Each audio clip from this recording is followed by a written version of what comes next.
Hi, my friends. How are you guys? Hey João, hey Norah. Hey Daniel, hey João. Hi, so glad to see you guys. Likewise. Welcome. Yeah, welcome everybody. We're here to the ninth day of this beautiful study. We're studying the book Paul and Stephen. Before we start, I want to apologize because one more time I'm having really bad internet connection. That's why my camera is closed. But my friends here are with their cameras open, so we're gonna carry on the study anyway. Um, Before we start, as usual, our friend Nora will bring us some prayer so we can relax, calm down, and get more focused, and then we can start properly talking about this beautiful book, this beautiful chapter. Okay? All right, dear friends. Let us jump into that vibration gracefully, asking the spirits to enlighten us this evening, help us, guide us. May our hearts be coherent with today's message. We ask for many blessings for our dear brother João, for Daniel and myself, that we enter this beautiful circle and share it with our brothers and sisters this evening who are watching live or on demand.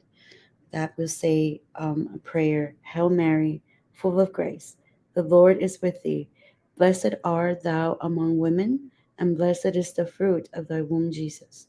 Holy Mother, Mary, Mother of God, pray for us sinners now and at the hour of our death. With that, we ask permission to begin, and so be it. Thank you, dear, so much. This prayer today has another meaning, right? Tomorrow's Mother's Day, and we're praying to our Christ Mother. This is so beautiful. Yes, this is so pretty. So, Yes. guys, we're in chapter 7. As we've talked about last week, this chapter is titled "The First Persecutions." Last week we stopped in a very interesting part. Nora was telling us about this. A leper threatening the almighty Saul of Tarsus. He was defending Stephen and Simon Peter, and he remembered Saul that they were lepers and that they could poison the water that everybody drank. Saul got very irritated, as we've seen, and he said, and that's where we start this week.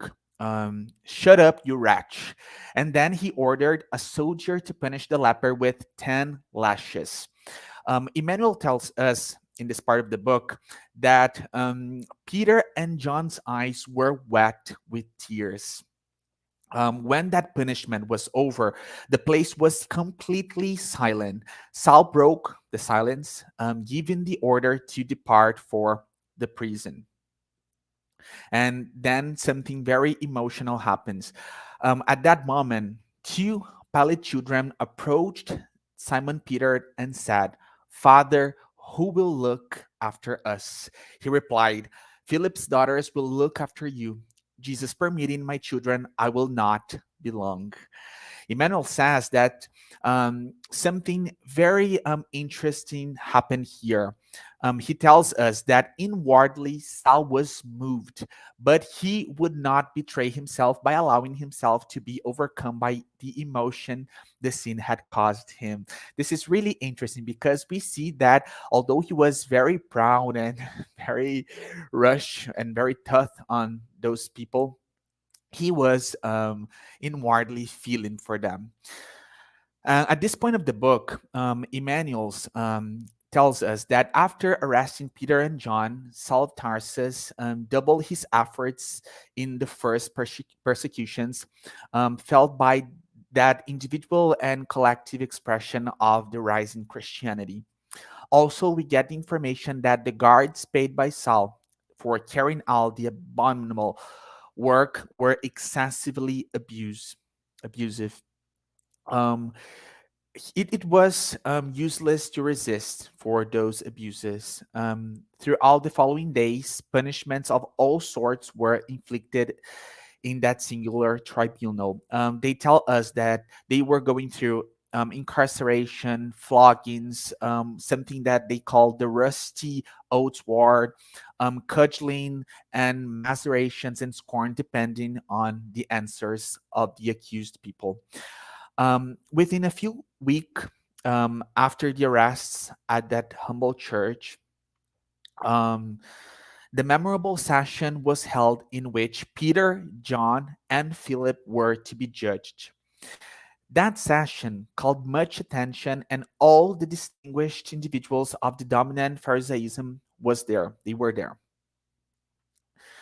Even though the beggars could not enter the place, because as we've seen, that place was only for rich and important people, they gathered in the square and made much noise. Emmanuel tells us that the mass of sufferers had assumed proportions never seen before. Shouting loudly, they clamored for Simon Peter to be freed. This is very nice. It was then that Gamaliel, and as we've seen, Gamaliel was getting very touched by the church, and he was starting a very nice friendship with Simon Peter. At that moment, Gamaliel engaged in a private conversation with the high priest for a few minutes, arousing great curiosity among his colleagues. And then he called Saul to ask um, him what would be the sentence. This is very interesting. They enter a dialogue, a very interesting dialogue here.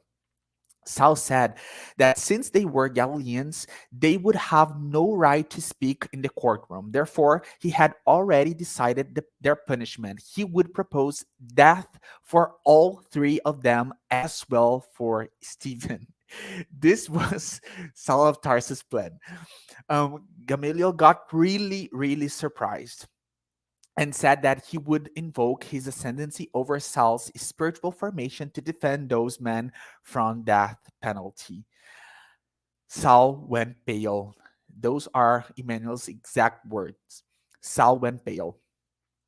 Gamaliel told him that those men seemed to have a great purpose in their renovation of their human and religious values. This is very pretty because, as we've seen, Gamaliel was a high spirit. He was a very noble man. And when he got in touch with those men and with all those principles, he really felt for them. He asked Saul, who among them, Jewish people, had ever remembered to help the unfortunate by providing them with loving and fraternal home. Saul was pale as he listened to such concepts. In his opinion, they were a positive sign of weakness.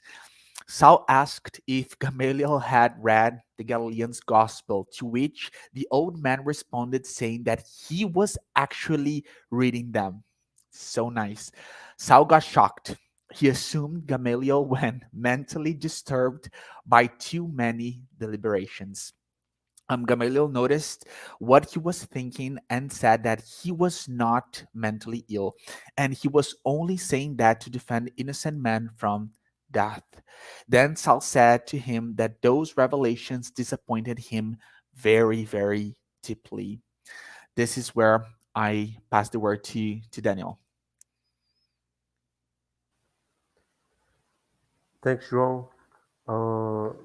So I wanted to warn you guys that the air in my where I live became a bit dry, so I'm coughing a little bit. Maybe I it happens during uh, my speaking. So yeah, Gamaliel showed in this episode so much intelligence and clarity. So he reminded Saul that that Gamaliel knows Saul since his childhood and started to speak more like a teacher.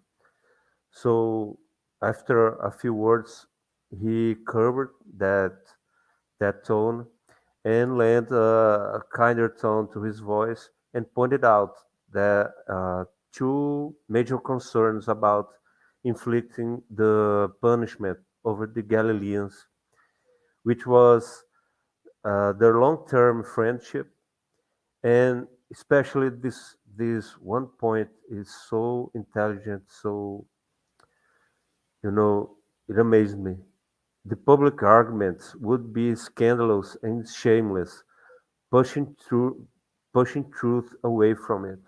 So if you imagine, due especially to his Saul's distinguished position and authority, he would be uh, too way too afraid of being uh, defeated in public. So maybe everyone in this debate would be using every kind of resources to make a more powerful argument. Like in this strife to win, they would be under the pressure of the publicity, which triggers inner security and leads to maybe to sophistry and fallacious points. And Gamaliel saw this through way before Saul.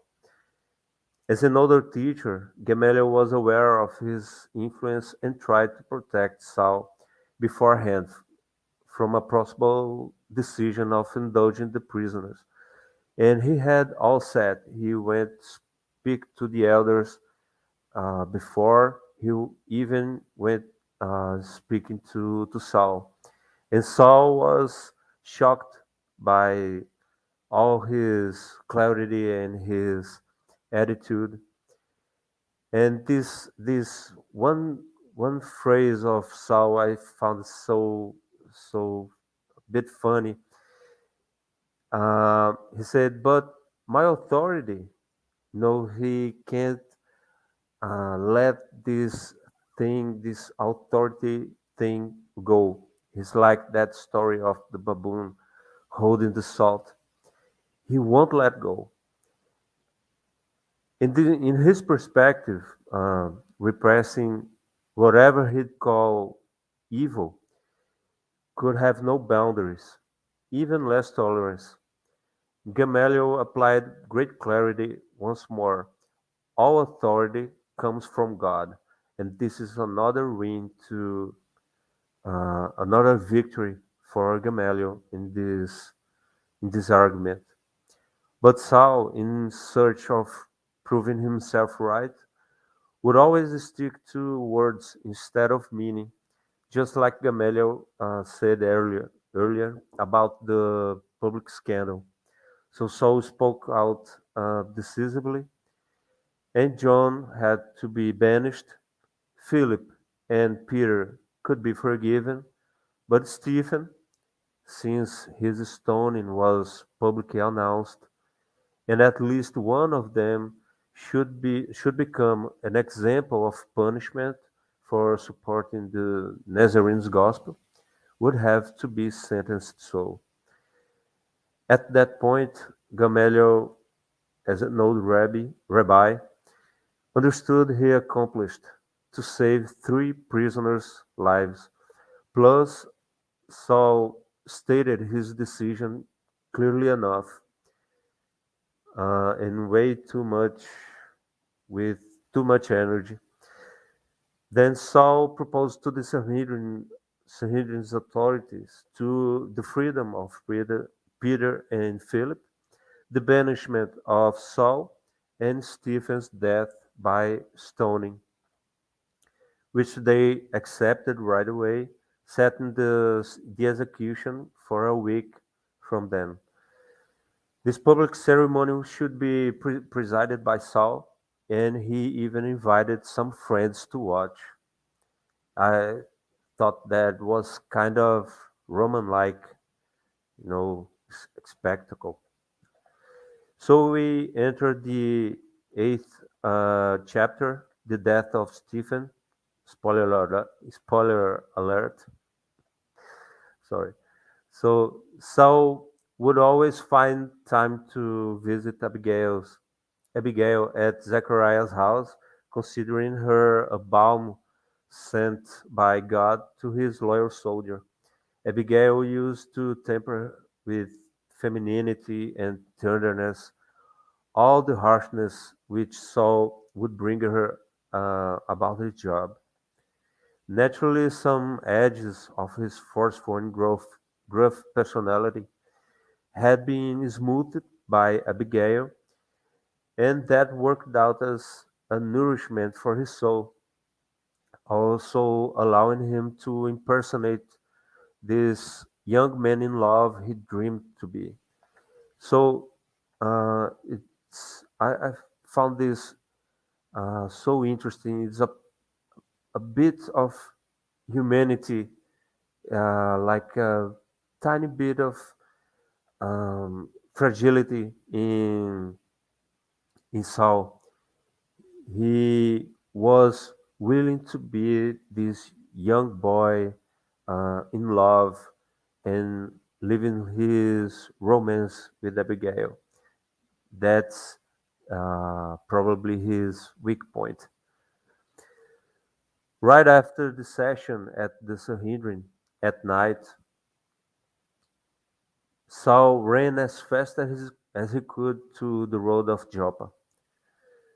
Engaging in a conversation with Zachariah, he explained the reasons of his decision, exposing all about the dangerous preachings of that carpenter from Nazareth and how Stephen mocked the Sanhedrin and Saul himself in public. Abigail and Ruth were listening to that conversation, and Abigail asked about the possibility of forgiveness, which fired out another speech on Israelite pride and the mistakes that the nation committed in the past by forgiving prisoners and condemned people. Ruth then offered them sweet wine in order to maybe calm down his spirit and put some control in that conversation. He was really fired out. So now I give the word to Nora. Hi, beautiful, beautiful. Let's continue. I wrote my notes so I don't talk too much. Okay, so the next section, it's kind of like bittersweet. I think that it's something that we're seeing that these contrasts, it's usually happens when Abigail and Saul are getting together. And so in this part, Saul's has an itinerary for Abigail. So they're talking, they're meeting, and as Daniel said, it's his weak spot. There's Abigail's very, very special, and that's a little human part of him, right? So, he says, Delilah's going to take care of you when you go to Jerusalem, and I'm going to introduce you to all my friends. And in this dialogue, we can see that Saul is still going on that ego trip and talking about his new position because Gamaliel is going to be retiring. So that means that he's next to it. So, he shares with Abigail his plans about the execution, the stoning of Stephen, and what this new position is going to mean for them. It's this a symbol of this distinguishable merit. Which we can imagine what that means. They're making plans to get married. They're a young couple, and so all of these things are happening. So he's probably very excited too as he's saying this. But Abigail seems to be very. She's not concerned about all those rows and those lavishing moments. She's kind of more living that moment as they're having this conversation, loving him. The dialogue is very soft, tender, romantic. She's just full of love. And it's no wonder that Saul really feels safe with her. And as he says, there's something about when he's with her, he just feels different, right? Towards the end of this conversation, Saul then tells her, I want you to be present for Stephen stoning. She's like, why do I need to see this? I'm already traumatized by my father's killing as well execution. And he's like, nonsense, this is going to be different. So even though she didn't agree, she kind of compromised with him and said, okay, I will be there towards the end. And so then she also suggested to please keep in mind before condemning Stephen, give him an opportunity to speak for himself. Maybe let him clarify. And so I was like, oh, I promise I'll do this. But that's really all again in front of her because Emmanuel then gives, his thoughts, where he says,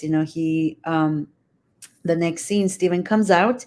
He's super unrecognizable since he's been imprisoned for several months. And despite the promise, again, that Saul said to give him an opportunity, Saul was actually just ready to see him dead so that he can prove his point. As Daniel mentioned, a lot of this, we got a lot of it in the second part. We got to see more of these intentions. So let's break it down now that we're done with the summary. So it's very powerful. And this bittersweet, of course, the bitter from this uh, section is that it's that Stephen's unjust incarceration, right? That's always bitter. Also, to see Saul's selfishness and pride is very hard. It's not them, but the situations. Of course, the sweetness is just Abigail's presence. And but even though this is happening, I think that all this stuff comes together. It's like they complements the plot of this whole story. Um, so now let's look at a couple of quotes that we can enhance. There's this part where Abby and Saul are talking, and Abby tells Saul, "No one can offer me a present more priceless than the one sent by God into my life in your loyal and generous heart." And then Saul responds, since I met you, my faith is destined and destiny has grown. I consolidated my hopes and I will have your cooperation in the immense task that is unfolding before me. So, this right here, imagining relationships, right? Relationships are important to our development because we're starting to see Saul too. Whenever he's around Abby, there's a change. And, she's also growing with this challenge. I can imagine, right? So, what does this tell us now in our days today? We need our differences and our similarities, right? The description of their relationship that Emmanuel gives, it's just this beautiful love story that says, hey, I always think, roses have to do with love, but the roses also have thorns, and these things have to be worked out. And there is a beauty in this love. So that's beautiful. The next thing that we get another quote is they continued the exchange of feeling of affection for some time, which the friendly night kindly guarded under a blanket of stars. They were tender vows of immortal love with God's blessing and expressed the highest wishes of their thoughts, plans, and hopes for the future. I mean, this is so, so beautiful. I'm not the romantic type, but let me tell you, like I had to start. This is super romantic. I love seeing this in the spiritual part, right? And what does this remind us? We need to have more of these deeper moments with our partners, friends, family, even in ourselves, right? Because this is a beautiful gift, God's love. And to remind ourselves that perhaps Abigail and Saul remind us that love is not about being perfect, because there's no such thing, but it's about progress in relationships. And I think that they show that beautifully. um, the last quote that we can get from here is when Stephen comes out. Emmanuel describes us with this very, very hard moment because we can imagine Stephen full of life, right? But now being in jail, he comes out, he looks disfigured, his face reflected inward serenity. His slow steps, his intense fatigue, extreme fatigue, and the bruises on his hands and feet showed the heavy physical torment that had been inflicted on him in the dungeon darkness. His beard had grown, changing his appearance, but his eyes displayed the same brilliance of crystal clear kindness. You can imagine, again, alluding to the fact that, as they say, like this, our beauty or us or the eyes are the windows to the soul, so we can see this clearly, that there's still that spark of life, but at the end of the day it is still a harsh reality.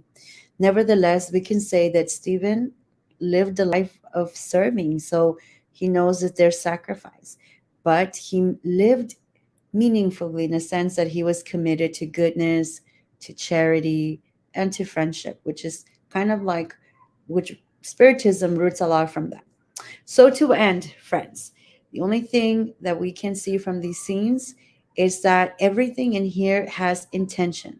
So, although it may seem like the plot is at the root of impulsive behaviors, right? Such as Saul jumping, wanting him dead, and um, Stephen being in this difficult situation, even though he's such a good man. How can he be like this, right? There is still, and Abby too, like, how can an amazing woman end up with in a very difficult relationship? So even though it seems impulsive, we have to remind ourselves as spiritists that everything has a plan and a purpose, and this has divine meaning, intervention, and just everything. It's not a coincidence. And it's also not a coincidence that Abigail has this higher loving energy around Saul, who still needs to learn how to work that up. Saul, on the other hand, can represent a possibility of transformation for us, right? Because as Daniel and João saying, he's not perfect, but we start to see hints of that human aspect of him, which is very beautiful, right? He operates right now, he's still in a lower vibration, but he's getting so many opportunities as being around Abigail and even Stephen, and just the whole work to work out that lower vibration, get rid of it, and in hopes that, and he starts to be more kind, more loving at his own pace, which I think that's what Saul is for us. Like, it's taking his pace, it's not rushing it. It's up to the alignment of, which reminds us of us too. And who is Stephen, right? He represents a lot of things. But I think in this description that Emmanuel gave us, for sure, one thing, he could be that goodness in our life that sometimes when we don't understand it, we reject it, right? Saul didn't understand that goodness that Stephen represented. How many times we might do that. Stephen can also be that description of when we go through difficult times, even physically, it can manifest. Maybe even during the pandemic, a lot of us changed or we're going through a circumstance, but that's okay because in the end, our eyes and beauty, that's the love of God, just as Stephen, and we can always come out stronger. Stephen can also represent a true disciple, right? And this is interesting because maybe a lot of people, yeah, his time, maybe he had people, why are you doing this? Like, nobody's understanding. Like, look at where you're at. Maybe people question him, but that doesn't matter because it was his path with God and he understood that path. And for us too today, nobody should understand our path, just ourselves, because we're the ones living it, and we have all of this already pre-planned for us with the help of the mentors, which we can see all of this. So we're going to end now with two beautiful verses from the Bible. First, that we can see this um, divine intervention of how things work beautiful in John 3:15. And Jesus was talking to Nicodemus, and 3 verses 5. John chapter 3 verses 5 to uh, I don't have my glasses, to 8. Jesus replied, very truly I tell you, no one can see the kingdom of God unless they're born again. And then Nicodemus asked, how can someone be born when they're old? Surely they cannot enter a second time into their mother's womb to be born. And then Jesus answered, very truly, I tell you, no one can enter the kingdom of God unless they are born again of water and spirit. Flesh gives birth to flesh, but the spirit gives birth to the spirit. All right. And you should not be surprised by me saying you must be born again. The wind blows wherever it pleases, you hear it, etc. So what is this telling us? That there is a purpose for us. There's a plan. So even in this story, we see that the harshness of it is, it's beautiful, and it's part of the refinement process. So even if we find ourselves still in situations, whoever we are, wow, sometimes it's hard, but it's part of the process. And I think Stephen too helps us to understand this final, I think we all know it, the parable of the narrow and the wide gate. Matthew chapter 17 verses 13 and 14 says, enter through the narrow gate, for wide is the gate and broad is the road that leads to destruction, and many enter through it, but small is the gate and narrow the road to those that lead to life, and only a few will find it. And I think that Stephen is already portraying that it's very difficult, but there's beauty in all of this that we will see as the chapters end. So it's absolutely beautiful. So beautiful, dear. Yeah, thank Beautiful, you. beautiful, beautiful. And I think that it's really special that you brought Jesus talking with Nicodemus, because this is really, really important for Spiritism. This conversation, and it's brought for us in the gospel according to Spiritism. It's huge, it's really important. And when we see then talking about that, we start understanding that everything here needs to have this spiritual perspective, and that spirituality should always be the main paradigm to lead our lives. I also want to bring a couple of comments before we finish. Okay.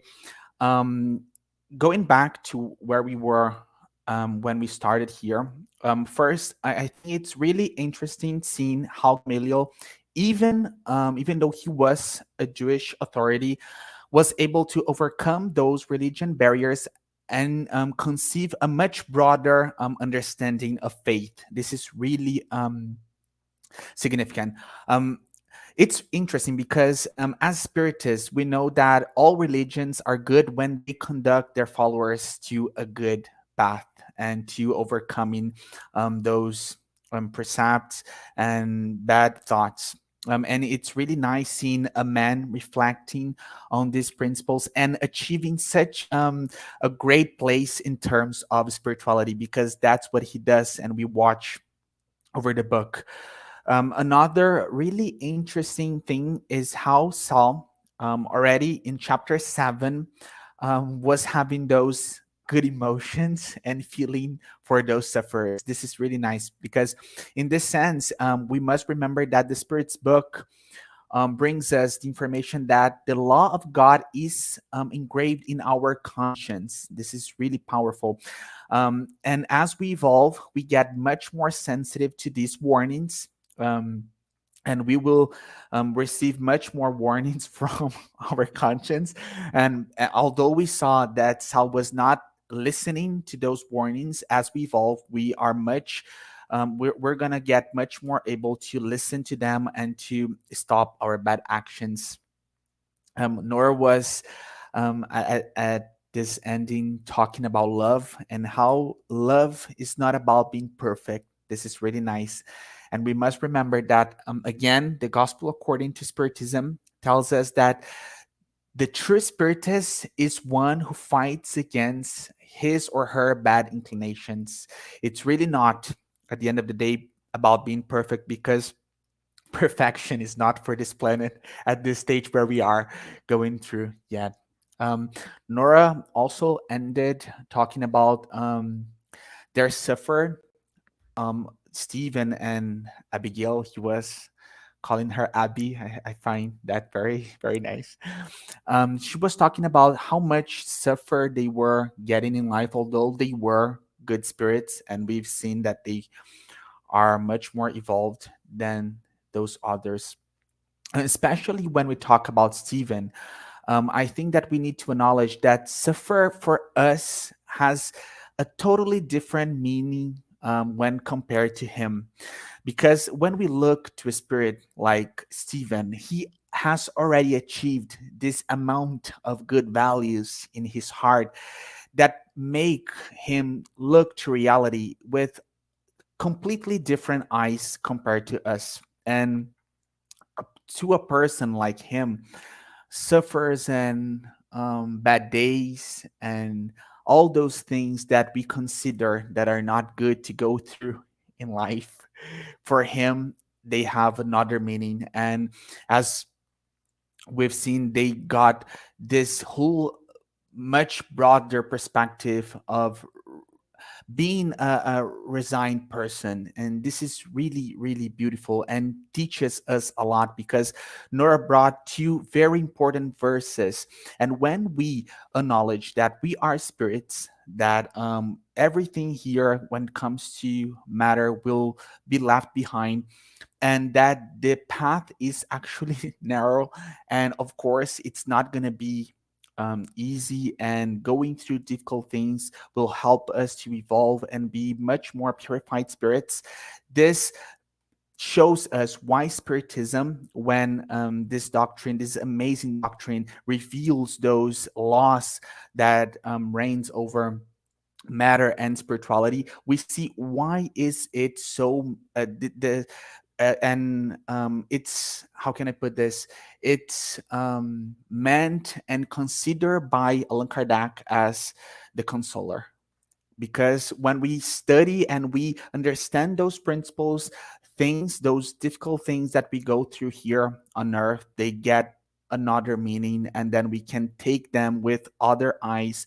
And although it's gonna hurt, it will hurt in a different perspective, and we will be able to see all those bad moments in our lives with much faith and love, and believing with our most truly sentiments that everything will pass, and that we will achieve a day with all those sufferers and with much hope and happiness in our lives.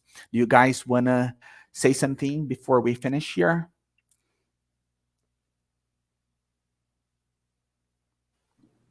Ladies first.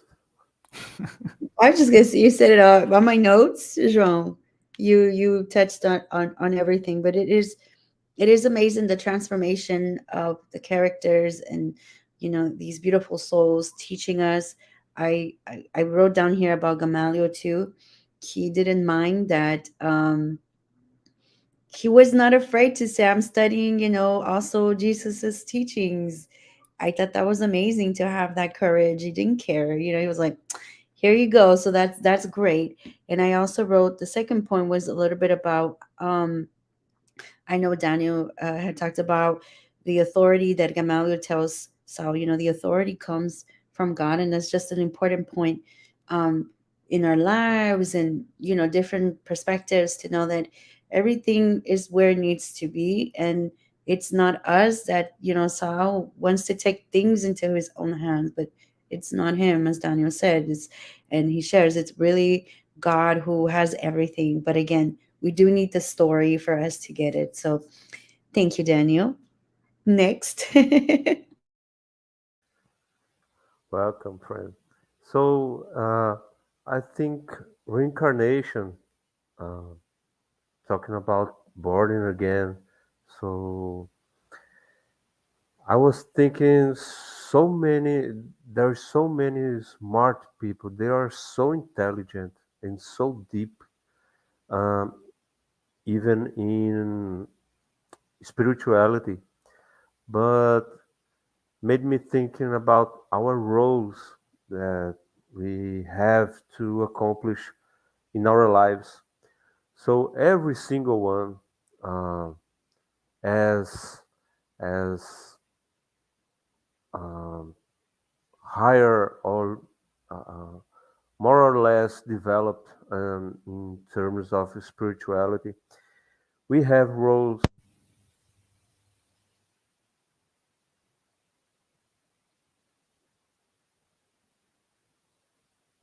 Bro, you did something that locked your mic.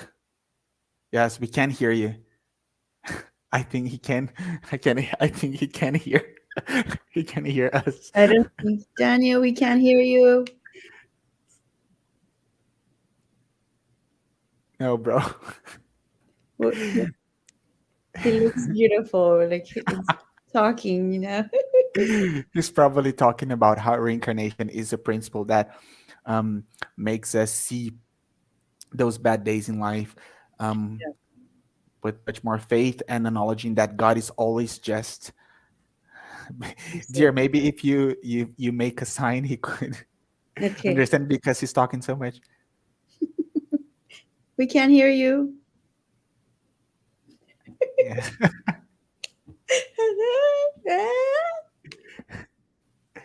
Yes, bro. Can you hear us? Oh no. No, something happened. I heard a little click, like there was a Yeah, sound, boom, and then it just, it seems like his microphone got displugged or something, yeah. as we can't hear him anymore. That's a Oh, shame. That's a I shame. know. But okay, but it's beautiful to think about, reincarnation too, and Yes. this the message of hope. I don't know what he was gonna say, but it's different. Like you said, the message of suffering is so different. We see this completely different. That we don't have this thing with Stephen. I mean, it's hard. We feel it, but it's different. It's just different. I think when I turned into Spiritism too, a lot of things change because we learn how to cope differently. We have a bigger understanding. I think this Yes. in the Spirits book, it talks. I think it's towards the end of the book, in a conclusion where it talks about how our shaping of life begins to change so much Yes. as we study. Yeah. Yes, it really break the veils as we have Yes. Andrea Luis telling us, right? Yeah. Always making us feel more comfortable on earth and much more full of faith. And as he was bringing us, reincarnation is a really important principle because when we do believe in it, we see every single thing in our reality in a different way.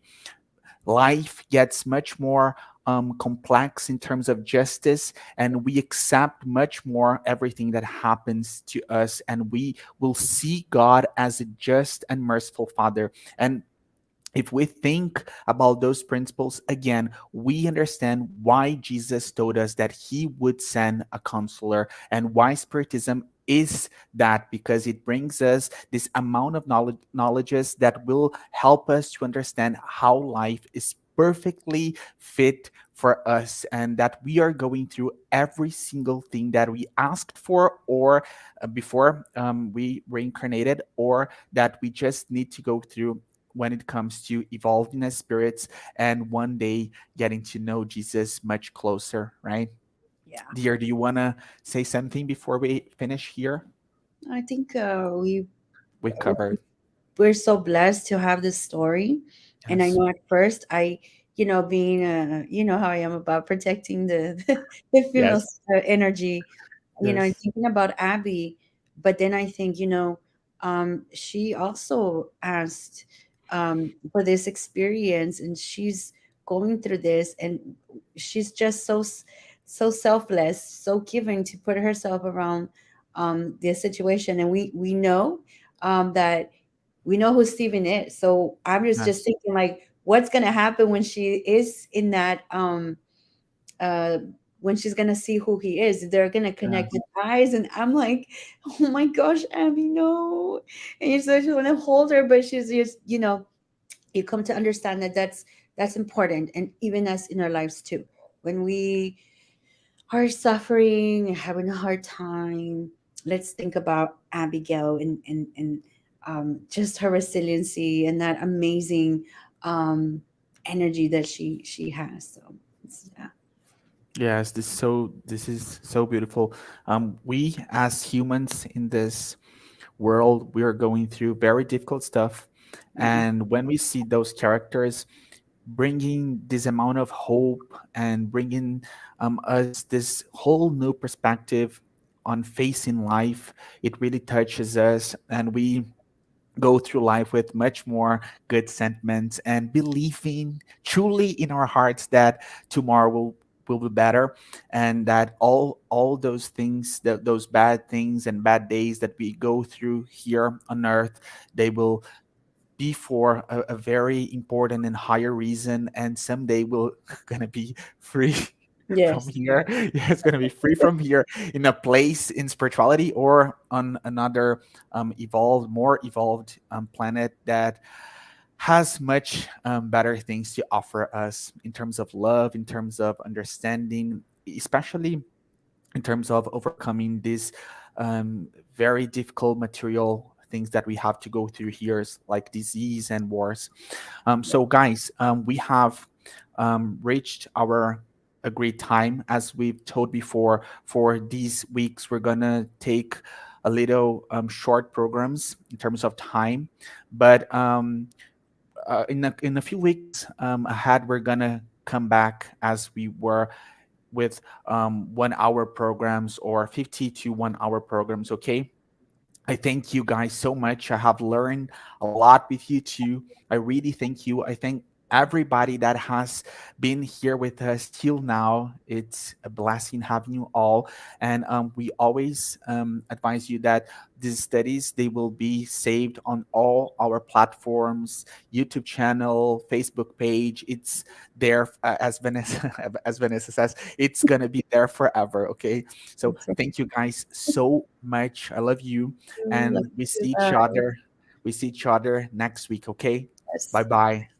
Bye, Bye. Daniel. I don't know Bye, if Dan- guys. oh, See he Oh, can you. yeah. Hey, Daniel. Came he can back. hear us. He can hear us. Oh God. Oh, bro. It was so Yeah. such a shame. We were seeing that you were talking. Do you want to say something Yeah. before?